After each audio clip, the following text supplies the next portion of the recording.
What if the wisdom to face today's chaos was written 2,000 years ago? Today, we're talking Stoicism, not just philosophy, but a playbook for modern business and life. Wow, that's kind of heavy.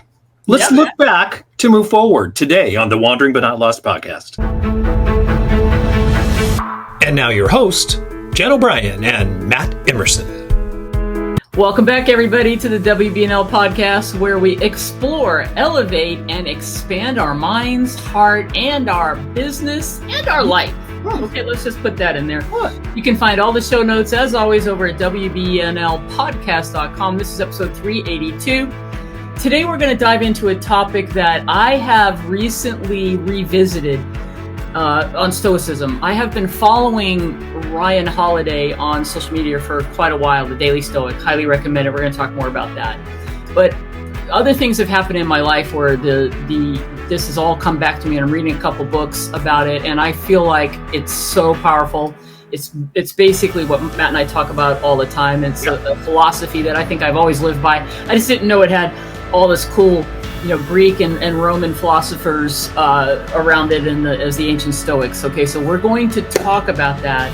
I'm currently reading, highly recommended. He's redone it post-COVID. It's a 10-year anniversary of The Obstacle is the Way. It's an amazing, amazing book.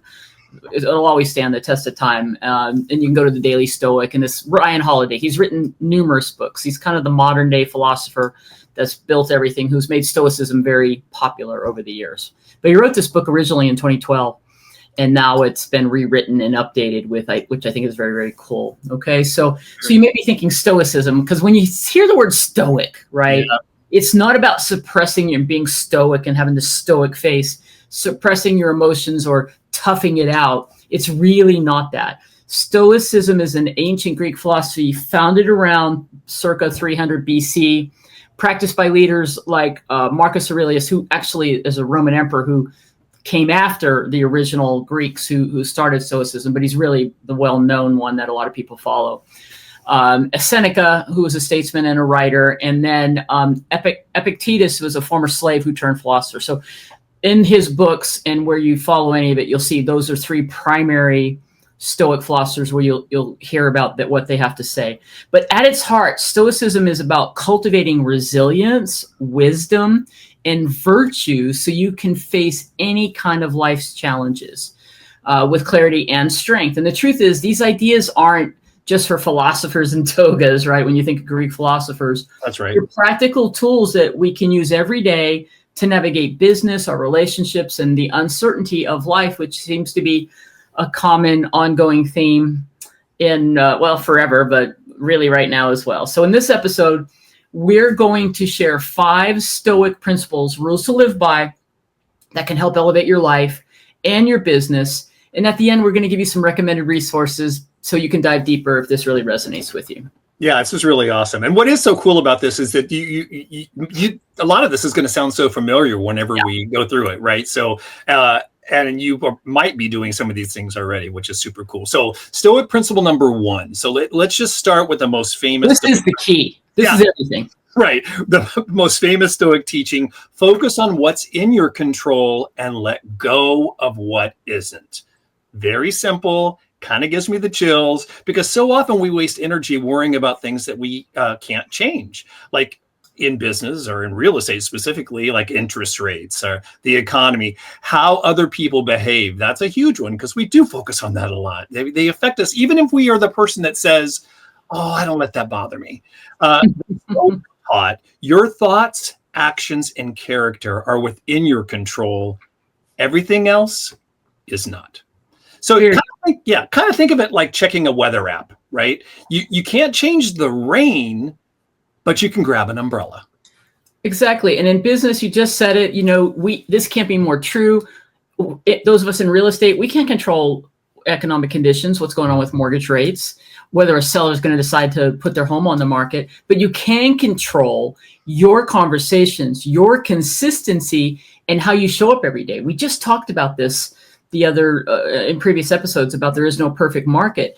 It's all about how you decide to deal with the reality of things that are outside your control. So when you shift from this frustration about what you can't control to action on what you can, you take your power back. And this is the power of, you can deal with your attitude and how you react to things is the only thing you're in control of. Everything else is outside of your control. And I've always lived my life this way. Now, I've been better at stop thinking I can control other people or help other people or put all my energy into things that I can't make somebody that I love or in my family behave a certain way. That is not my responsibility, but that has changed everything for me. Okay. Because I haven't always been that way. Right. So Stoic principle number 1, control what you can control, and it's only you.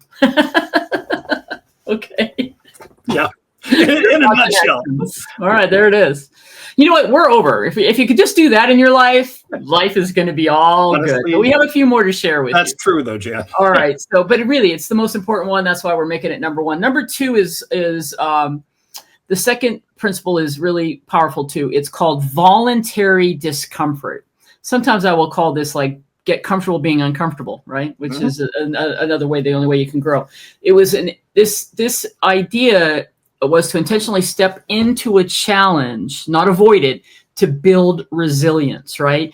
And my modern day version of that is get comfortable being uncomfortable really applies to real estate or commission business. If you're starting your own business, you have to get out of the comfort zone because that's where you will grow. And that, if you don't, then you're going to stay back. You won't move forward, right? Seneca, for example, would practice living simply, sleeping on the floor, eating the bare minimum so that when life got hard, he wasn't shaken. Now, for us today, we're not saying that you got to rough it like that and take things away and make yourself that uncomfortable. It's uncomfortable enough just to go out and get in front of people if you're in a sales business. Okay, that's going to be discomfort enough for you. But it's embracing the challenge, not avoiding it. If you're going to hit the gym, lifting weights, right? We all know whatever you're going to do, you're going to go to the gym or start working out, and you're choosing discomfort because from that physical discomfort is where your muscles, your body grows, right? And I like that. Later. I love that analogy, actually, because that's so true. In business, and Jan just mentioned this one, that might look like having that uncomfortable conversation, right? Or learning the skills that scare you, or putting yourself out there on video, even when you don't feel ready, which we talk about all the time, and you just got to freaking do it. Just do it, right? So Nike understood this whole concept a long time ago, right? So every time you choose growth over comfort, you're strengthening the muscle of resilience. Ooh, I just love the way this all kind of interconnects. It's really cool. That's how you build confidence. That's how you handle whatever comes next. All right. So let's go on to Stoic principle number 3. This one can sound heavy, but it's actually freeing. It's called Memento Mori. Remember, you will die. And that does sound a little bit, like, what are we talking about here? The Stoics reminded themselves daily that their life is finite. Yeah. And they didn't do that to be morbid. They did it to sharpen their focus on what really matters. And this is it, man. This one really hits home for me too, big time, because when you realize time is limited, and honestly, as you get older, this is easier to really understand because I've lived my whole life. There's plenty of time to accomplish like that. But when you really realize time is limited, and not just because of age, because you never know. You just never know when's going to be your last day on the earth, right? No crap. Then you will basically stop procrastinating so much and putting things off, right? Yep. Petty arguments won't mean anything. Chasing things that don't align with your values, you'll realize how much time you have wasted. You can't get into the dumps and depression over that. You just have to realize I'm not doing that anymore, right? So in business, this means stop waiting for the perfect moment, to take that plunge to start your business, or that perfect market like we talked about in our last episode. Don't look for all that perfect time to hire somebody, to start creating content, to do whatever it is that you want to follow and be passionate about it. In life, it means prioritizing relationships, your health, and your experiences that matter most. None of us have that magic ball. We don't know how much time we have, but we know it's not infinite. And that should be enough motivation to live intentionally. That's for sure. Right? So true. So it brings us to number 4. The Stoics believed the ultimate goal wasn't wealth, status, or even happiness. It was virtue. And the 4 Stoic virtues are wisdom, courage, justice, and temperance. And to them, living with integrity was the measure of a life well lived. Okay, so I love that. Yeah, and that's really a lesson that really hits home with businesses today. You can close deals, you can hit sales targets, and you can grow your company. But if you don't do it with integrity, what does it all really mean? Exactly. Right? Your reputation, how you treat people, and the way you show up, those are the things that last longer than any single commission check. So don't forget that one. And when you build on virtue, you're not just successful, you're more respected, trusted, and overall, there's just more fulfillment for you on every level, in my opinion. Yeah. Right. Okay, so let's talk about Stoic principle number 5.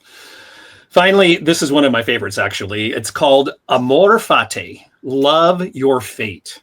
Love it. The idea is not to just accept life's challenges, but to embrace them. Obstacles aren't interruptions to your path. They are your path. And that you understand that, I swear to God. I swear. There it is. This is the exactly. book. This is number 1 on my recommended book list, and I'm actually just almost done with Mel Robbins' the Let Them theory, which has got a similar modern day approach to the Stoic principle of stop trying to control things outside of control. This book right here is excellent. I'm in the middle of reading this, and the other one I'm going to recommend right now is his daily meditations. This is just a simple thing where you just follow whatever. I got it, like a week or so ago, and you open to the time that it is, and there's literally a writing of one of the great Stoic philosophers, and then kind of a modern day interpretation. It's a good way to take a look at that. So, and you can also follow the guy online and so forth, and we'll show you we have that in the show notes for you, right?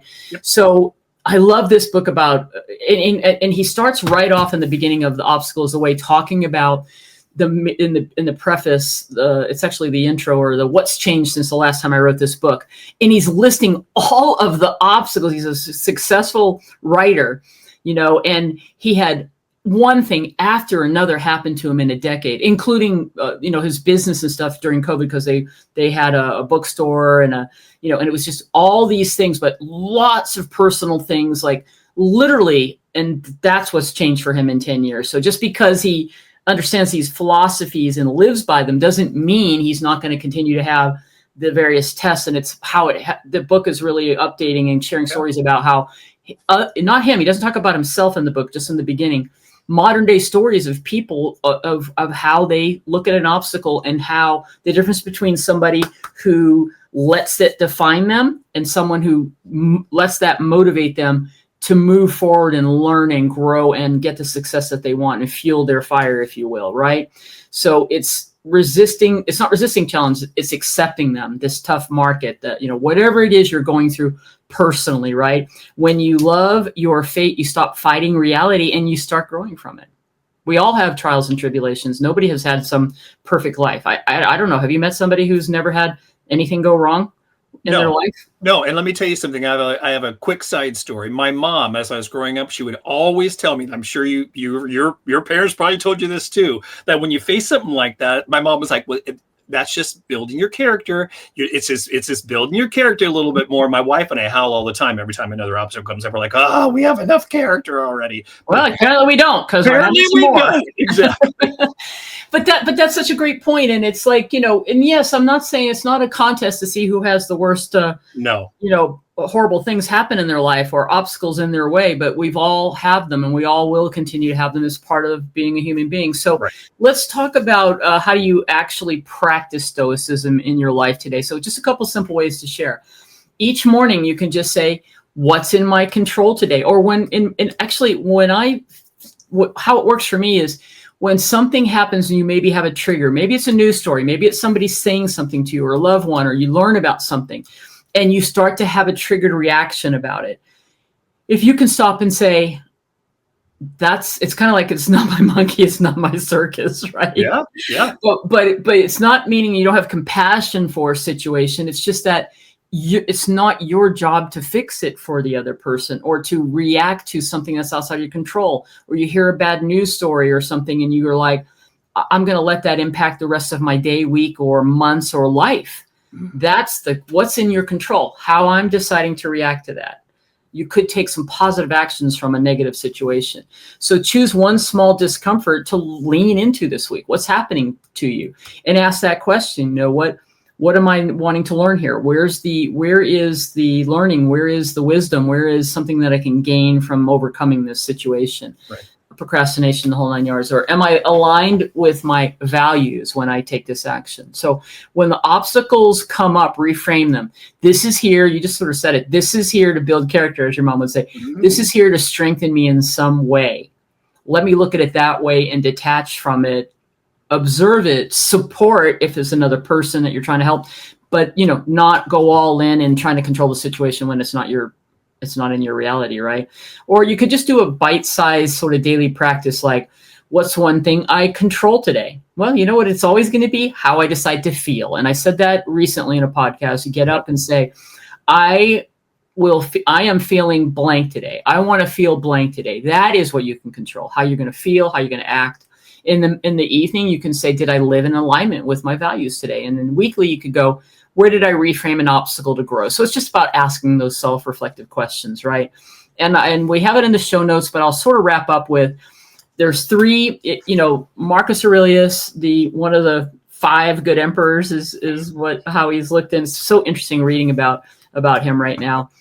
It's called Meditations by Marcus Aurelius, and it's very popular. So you can actually get, instead of, the Daily Stoic is a modern interpretation where there's going to be the various writings and translations, and then Ryan Holiday's interpretation of modernizing, which makes it really good to read. Yeah. But if you're into just getting it strictly from the horse's mouth, then you can get Meditations by Marcus Aurelius, Letters from a Stoic by Seneca, and then Discourses by Epictetus.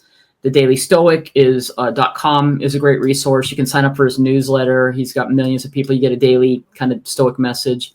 Definitely The Obstacle is the Way. He's got a book coming out called, I don't know if it's already out, Ego is the Enemy. No, that's out. Stillness is the Power. You get the flavor of what his books are about, right? So, just if it called to you today, it sure does to me. I'm sort of fired up, and it's like I have a couple members of my family who are all reading this right now, and it's a great conversation, and it's very much helps with awareness of just, right now, like for me, any obstacles are the way. You gotta love that. The obstacle is the way, right? It just says so much, right? I'm going to tell you something. I was talking about this with Laura last night, saying this was our topic today and what we're going to be talking about. And I was saying how you were connecting on this topic with your family. And you know what she said? What? Jan is so cool.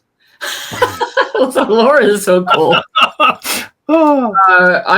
Listen, this stuff is done. You're not too young. You can start putting some of these, and frankly, it's what we do live by, Matt, you, me, her. We're all absolutely. Taking personal responsibility, letting go of things that are outside of your control, which is a big thing for a lot of people. Let me tell you what I think really that's about, what I've learned. When you are focused on things that are outside of your control, what it helps you do is not focus on you. Right. So if you're outwardly directed and I'm going to go fix this problem and I've got that person in my life and it's my job to fix them now, and I feel like I'm being supportive. This is how I've lived most of my life. When I started to not do that, I have to come back and go, I probably it's me that I need to work on. And that's what a lot of people don't want to do. And that's just something to chew on there for and that's real character building. It is. So Stoicism, again, is not about being emotionless. Don't take your definition of a Stoic and you think of that statue of one of those Roman or Greek philosophers, right? That's not what it means. It's about becoming intentional. It's about facing your life with that wisdom and that resilience and courage. That's really what this is about. It's very exciting to me. Yeah, and if you even start applying just one of these principles, focusing on what you can control, leaning into discomfort, living with virtue, you will absolutely see the shift. So we'd love to hear your reflections. Did any of these Stoic principles speak to you? Drop a comment, share your thoughts. Do you know of a resource that works? Is this exciting kind of thinking about this? Because I don't know why it's just really, I don't know why it's got me so fired up, because I just feel like it's so ancient and it just means this has been going on forever. Right. And here we are and we can modernize it. And to that end, remember, we have something called the Clarity series, everyone. We have 2 modules. We're about to drop the 3rd module. The first module was really all about just finding, module 2 was alignment in the everyday. The first module was really, why am I having a hard time remembering what the first module is right now? It was... I want to say ignited by purpose because that's what I'm in the mindset. I know, just say that. Huh? I can't remember what. Rooted in the unknown. Yeah, sorry. It was about. We started the whole Clarity series due to uncertainty and people feeling not grounded, and so Module 1 is all about no matter what's going on, being rooted in uncertainty, and it's finding grounding practices and breathing and all of that. And then the next one is about finding alignment, and there's various practices throughout the day. Very simple, to the point. 3 to 5 minutes, nothing super long, just simple little micro movements. We got micro movements in there. And that is setting you up for what we've just done in module 3, which is ignited by purpose. And we're having a lot of fun right now creating the content around helping you you have to get quiet. And those first 2 modules help you find some stillness so you really can go inward and become still and hear what is it that you're really wanting to do. We all have that desire. You may be doing it. Bravo, keep doing it, dig deeper. But maybe you're not. I find a lot of people are not. They're doing some other 9 to 5, or they're doing something that's not really what they want to do, or and it doesn't have to be about your career either, by the way. It could just be something that you're focused on. That's a deeper why of being of service. That's what the module 3 is all about. Having some meditations, reflections, exercises, and really integrating AI. I'm very excited to tell you that I just went through the process that I've recorded to share with you as an exercise, and it was powerful. And you're gonna be able to see me going through and having my AI help me really dig into my purpose statement and all of that. And it was really, really good. And I think it's really going to help you if you're interested in that. So WBNLcoaching.com, wanderingbunnotlost.com, you'll find a link to the Clarity series. Yep, up in our courses tab. So don't, or actually anywhere on that homepage, because it's all over the place. Also, we want to tell you, we just started a brand new series that we're going to be doing out twice a week. They're called mini pods. And what they are is really just a 3-minute or less kind of reset or recharge or reframe, a way that you can, just take a short little piece. We're kind of the analogy is kind of like these are podcasts for the short video viewer. So if you're listening to 30 minutes of Matt and Jan, you'll hear 30 minutes or less and something that can really give you that reset fast or a real quick idea. And you can use them morning, noon, or night.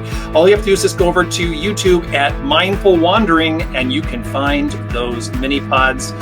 Once again, today's episode of the podcast, for the show notes and all of the resources that we talked about today, over at WBNLpodcast.com. This has been episode 382. And remember, the obstacle is the way, right? There it is. Thanks for joining Embrace us. it. Yeah. Elevate.